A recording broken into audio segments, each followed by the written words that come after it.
La riposte israélienne est intervenue dans la nuit de samedi à dimanche. Des frappes aériennes menées contre plusieurs cibles du Hezbollah au Liban. L'armée israélienne a indiqué viser des caches d'armes et des infrastructures terroristes.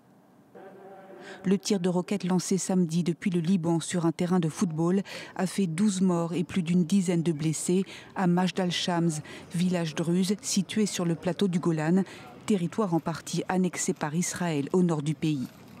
Le Hezbollah nie toute implication dans l'attaque meurtrière de samedi, mais pour Israël, son auteur ne fait aucun doute.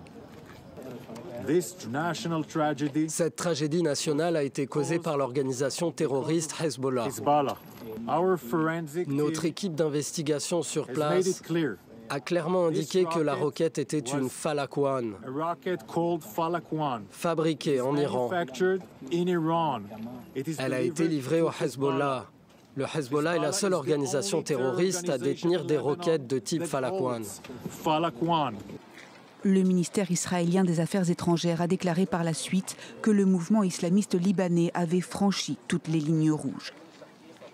Le Premier ministre, depuis Washington, où il était en visite officielle, a indiqué que le Hezbollah paierait le prix fort. Le Hezbollah, soutenu par l'Iran, est un allié du mouvement islamiste palestinien Hamas.